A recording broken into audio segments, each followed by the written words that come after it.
Important research તમારી જોડે share કરું.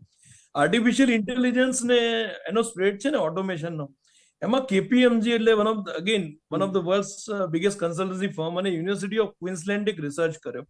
એમને 17 કન્ટ્રીઝ, એમાં ઇન્ડિયા બી છે, USA, Brazil, China, African countries છે, મોટાભાગની ડેવલપિંગ અને ડેવલપ નેશન્સ છે. 17,000 સેમ્પલ્સ લીધા, 17 કન્ટ્રીનો સર્વે કર્યો અને એમને AI ની ઓથેન્ટિક અને ક્રેડિબિલિટી વિશે પૂછ્યું કે આ ખતરો છે કે સારું છે.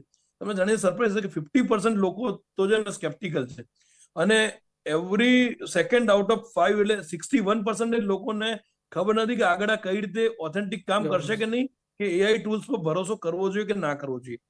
એટલે ઓથેન્ટિસિટી મેં ફરીથી વાત કરી ને, એ પણ બહુ મહત્વનો ભાગ ભજવશે. અને ઘણા ફિલ્ડમાં છે, તમે કીધું ને ઇકોનોમી બુસ્ટર્સ 4 ફિલ્ડમાં હોઈ શકે. Basically AI, artificial intelligence, digitalisation છે ને 4 ફિલ્ડમાં આગળ આવી શકે. નંબર 1 છે હેલ્થ કેર, નંબર 2 છે પબ્લિક સેફટી, નંબર 3 છે હ્યુમન રિસોર્સ, અને નંબર 4 છે consumer recommendations for certain applications. આ 4 વસ્તુમાં તમે જો ટેકનોલોજી, ડિજિટલાઇઝેશન અને આર્ટિફિશિયલ ઇન્ટેલિજન્સનો યુઝ કરો તો એક કન્ટ્રી સર્ટેનલી એનું ડેવલપમેન્ટ થાય, એનો GDP પણ થાય. આજે બ્લોકચેનને પણ એડોપ્ટ કરવા જેવી ટેકનોલોજી કેમ નથી કરતા? આજની વાત છે ને અત્યારે જે પ્રમાણે વર્લ્ડ